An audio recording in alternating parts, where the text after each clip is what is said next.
Sylvain Lambert, bonjour. Bonjour. Vous êtes le maire de Rochefort en Yvelines et également le président de l'association des maires des Yvelines. Racontez-nous, Rochefort, combien d'habitants, quelle particularité de ce territoire? Rochefort, c'est 950 habitants, une petite commune rurale, ce qu'on appelle à la limite de la pointe de diamant des Yvelines, en fait. Quand vous connaissez le département, vous verrez que c'est un peu la forme d'un diamant inversé et que on dit qu'on est dans la pointe du diamant. À la limite de la pointe du diamant, et j'ai certains de mes collègues qui sont carrément dans la pointe, en fait. Particularité de la commune, une commune qui date du Moyen Âge, église du XIe siècle, château fort de Guy le Rouge qui était sénéchal de France et qui a sa fille a failli être reine de France. Oui, et pour une histoire de famille encore déjà à l'époque, en fait, soi-disant pour consanguinité, elle n'a pas pu devenir reine de France. Le mariage avait été attaqué, le mariage qu'elle devait avoir avec Louis le Gros avait été attaqué pour Louis VI le Gros, oui tout à fait, qui a été attaqué pour consanguinité, donc elle n'a pas pu devenir reine de France, la fille de Guy le Rouge, voilà. Nos territoires sont pleins de petites histoires comme ça. Et le modèle de développement, les activités en particulier sur Rochefort? Alors sur Rochefort, on peut noter qu'il y a ce qu'on appelle un château forme, donc un centre de séminaire, qui est le plus grand centre de séminaire château forme d'Île-de-France, puisqu'il y a 90 chambres. Donc ça peut accueillir des très grands séminaires. Un golf réputé. Sur sable, donc il y a un avantage que malgré la météo que nous avons eue en 2024 en Île-de-France, les golfeurs ont pu profiter de cet espace tout le long de l'année. Et on a rénové récemment notre église, une nef latérale, qui a permis de redonner la forme originale de la toiture de l'église. Beaucoup d'investissements sur le village pour valoriser le patrimoine et aussi mettre à disposition des services auprès de nos habitants. Beaucoup de projets qui ont été conduits pendant votre mandat. C'est votre premier mandat? Alors c'est mon deuxième mandat en tant que maire et je dirais de 2008 à 2014. On compte en 6 années, donc 2008 à 2014, j'étais conseiller municipal puis adjoint. Adjoint sur quel sujet? Tout ce qui était autour de l'assainissement. D'accord. Et du coup, après deux mandats, on est aujourd'hui sur un congrès des maires qui est dans un contexte politique un peu particulier. On l'appelle le congrès de la colère. Bon, en tout cas, on sent que il y a un certain nombre d'annonces gouvernementales qui font pas plaisir. Vous êtes dans quel état d'esprit? Vous êtes inquiet? Vous demeurez optimiste? Alors, optimiste, c'est compliqué parce qu'on a l'impression d'être dans un monde de l'absurdie. C'est une petite anecdote que j'étais en train de raconter à mes collègues tout à l'heure. On est en train de nous dire qu'il faut que l'État fasse des économies. Et la manière dont il veut faire des économies est un peu troublante. J'ai l'impression qu'il faut peut-être revoir la définition dans le Petit Robert ou dans le Larousse. Je me permets ce petit parallèle. C'est comme si on avait dit à un petit-fils, faut que tu fasses des économies. Donc normalement réduire ton train de vie. Ouais. Et que la solution qu'a trouvé le petit-fils, c'est d'aller piquer de l'argent dans le porte-monnaie de la grand-mère. Donc à un moment donné, il y a quelque chose qui est pas compréhensible, qu'on n'arrive pas à comprendre, qu'on n'arrive pas à expliquer. Alors comme nous, on est les premières personnes au contact, je dirais, de nos habitants, de nos administrés, donc des gens qui vivent sur le territoire, on ne sait pas donner une explication logique. Alors c'est vrai, nous, les petites communes, aujourd'hui, on n'est pas directement impactés, puisque dans ce qui est prévu dans la loi de finances, c'est pour les collectivités qui ont un budget de fonctionnement supérieur à 40 millions d'euros. Vous imaginez bien, à Rochefort, j'ai pas un budget de fonctionnement de 40 millions d'euros. Je suis tranquille. Mais c'est le principe même qui est choquant. Après, on vient vous dire, on va diminuer le FCTVA. Ok, mais nous, communes, petites communes, on touche le FCTVA 2 ans après avoir réalisé l'opération. Donc en fait, on est en train de nous dire qu'on a monté un plan de financement en 2022, 2023, 2024, et on est en train de nous dire que ce plan de financement, en fait, il est plus bon puisque vous allez me réduire mon FCTVA quand vous allez me rembourser en 2025, voire en 2026. Donc en fait, si j'ai investi, et ce qui est le cas de la commune de Rochefort, ouais, eh bien, je suis en train de m'apercevoir que mon plan de financement tombe à l'eau et qu'il va manquer de l'argent. In fine, en 2025, je vais manquer d'argent. En 2026, je vais manquer d'argent. Mais parce qu'on me change la règle du jeu en cours. Donc en fait, on est sur quelque chose qui est rétroactif en quelque sorte et qu'on n'a pas pu prévoir. Donc oui, même les petites communes rurales, en fait, sont impactées par la loi de finances 2025, par ce mécanisme de FCTVA. Donc je reviens à mon exemple. pour que le petit-fils fasse des économies, il prend de l'argent à sa grand-mère. L'État est d'une certaine manière en train de vous pré-endetter. L'endettement, c'est quelque chose qui se transmet. Ben voilà, apparemment, c'est ça. C'est ce qui va. Alors en plus, alors il faut savoir. Et puis en plus, nous, on a une règle normalement. Donc en fait, il va nous contraindre très fortement. C'est un budget à l'équilibre en termes de fonctionnement.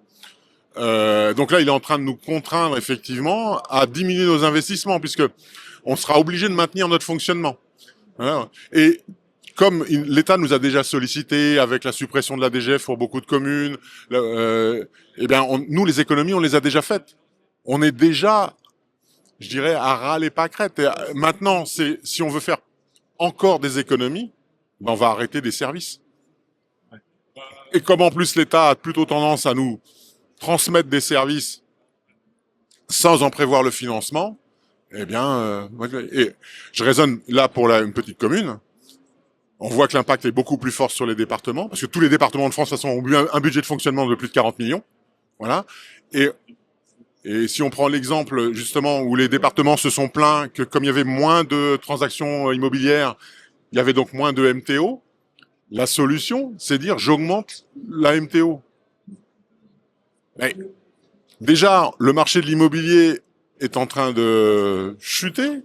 Il y a de moins en moins de transactions. Je signe de moins en moins de DIA sur la commune. On va augmenter, et en plus on ose appeler ça les frais de notaire, donc en plus on met du flou. Je plains les notaires. Parce que dans la présentation on dit c'est les frais de notaire. Bon, non, voilà, ça va pas dans leur poche, donc faut à un moment donné remettre les choses à plat. Donc on va avoir ce phénomène-là qui va encore empirer, je dirais. Si on rajoute ça à ce qu'on appelle le fameux scandale autour des DPE, qu'à partir du 1er janvier, je ne peux plus louer des appartements ou des logements qui sont en catégorie G, on est en train de fabriquer un système où en fait on va finir par mettre des gens à la rue.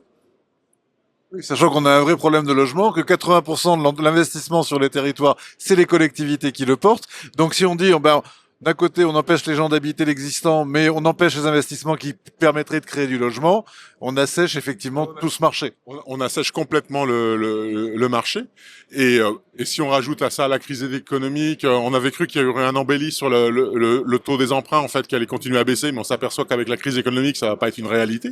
En fait, on a l'impression qu'on continue à rajouter dans l'escarcelle pour que la balance bascule sur le fait qu'on va casser le marché de l'immobilier.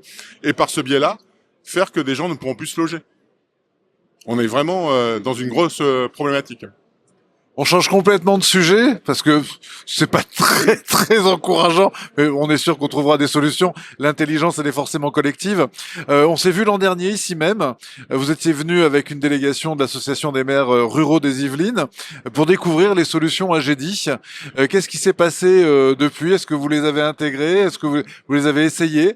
Alors, il s'est passé deux choses, effectivement. Certaines communes, et pour en citer une en exemple, Mézières-sur-Seine, a pris la solution AGEDI, l'a fait fonctionner en binôme avec la solution qu'ils avaient avant.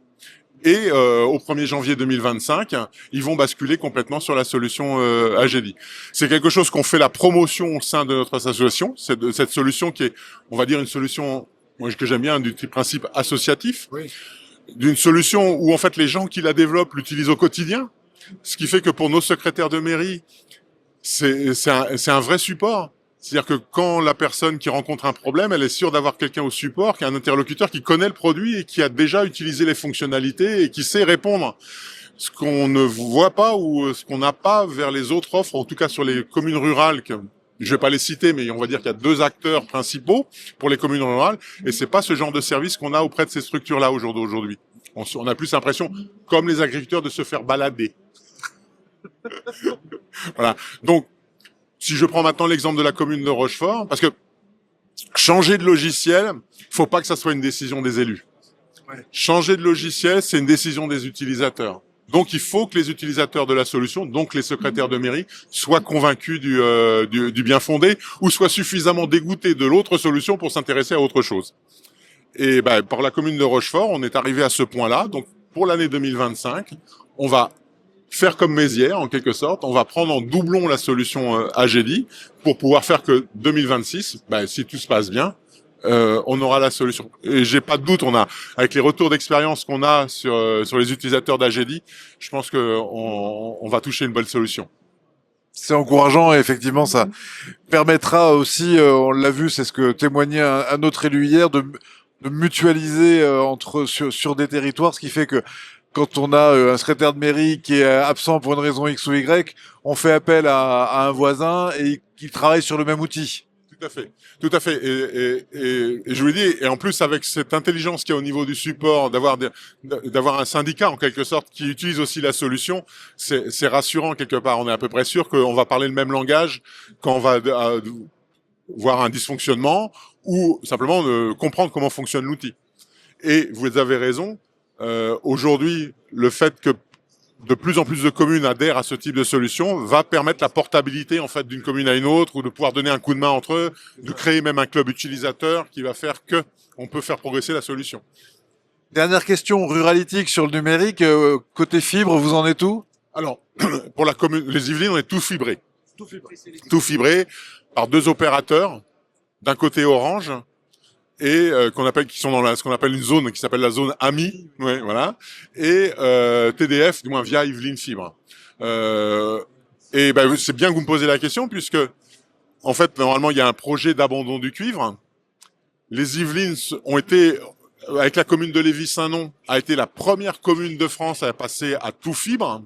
Donc on a déjà des retours d'expérience sur la manière de procéder. Et j'ai une réunion en tant que maire ruraux, en tant que président des maires ruraux, avec la préfecture et avec les 2 opérateurs, justement pour comment faire l'accompagnement auprès des usagers, parce qu'en fait c'est ça le challenge, il est là, c'est comment faire l'accompagnement auprès des usagers pour passer à la fibre, parce qu'on a encore aujourd'hui dans la croyance, mais aussi dans les services, des choses où les gens ont l'impression que de passer à la fibre, on va perdre quelque chose. Et vous avez aussi des gens, et on en a discuté un petit peu avec Orange, mais sans révéler quoi que ce soit. C'est-à-dire, aujourd'hui, un forfait téléphonique uniquement fibre, ça n'existe pas. Et pourquoi forcer les gens à avoir un forfait Internet pour avoir le téléphone? Et un autre problème, c'est qu'aujourd'hui, c'est quelque chose qu'on connaît beaucoup dans la ruralité, sans vouloir critiquer Enedis, mais on est encore victime de nombreuses coupures de secteurs dans la ruralité. Un téléphone dit RTC sur du cuivre fonctionne parfaitement. Quand on a le vieux cadran, voilà. Okay. Demain, je suis sur ma box fibre, j'ai une coupure d'électricité. So what? Donc on est en train de dire aux gens, faut mettre une boîte que vous allez payer, faut mettre un petit onduleur, et en espérant que les relais fibres aient la garantie pendant suffisamment de temps. Donc je pense qu'il y a des vraies questions sur ce passage-là, et quelles sont les solutions réelles de secours. Imaginez que demain on ait un incident de type 99, ouais. Voilà, et que personne, puisqu'on est tous passés en fibre, que personne ne puisse se joindre les secours. Et que la fibre, du coup, a été posée beaucoup en aérien sur les poteaux, et auquel cas on se dit il va falloir les enfouir, et si on veut les enfouir, il va falloir pouvoir investir. Voilà, et pour revenir sur le FCTVA, pour l'enfouissement, aujourd'hui on est dans une situation pour les communes qui, il y a 2 ans ou l'année dernière, ont fait des enfouissements, et ils sont surpris, ils ont reçu leur relevé du FCTVA, et vous savez ce qui a marqué sur la ligne enfouissement? En attente de décision ministérielle. On se moque de qui? Les gens ont fait ces investissements il y a 2 ans, on leur a dit que c'était couvert par le FCTVA, et actuellement on est en train de leur dire en attente de décision ministérielle. Vous vous rendez compte si nous, communes, on se comportait exactement de la même manière avec l'État, et qu'on leur dise quand ils viennent chercher le fonds de péréquation, ce qu'on appelle le FPIC, ou les différents fonds de péréquation auxquels on participe, on va dire non, en attente de décision du maire. Non mais, attendez, c'est écrit dans les textes, c'était comme ça il y a 2 ans, pourquoi 2 ans après, on peut se poser des vraies questions sur quelle est aujourd'hui la valeur de la parole de l'État. C'est terrible, mais ce sera le mot de la fin, Sylvain Lambert. Je rappelle que vous êtes le président de l'association des maires ruraux des Yvelines et maire de Rochefort en Yvelines. Merci beaucoup et à bientôt. Merci à vous.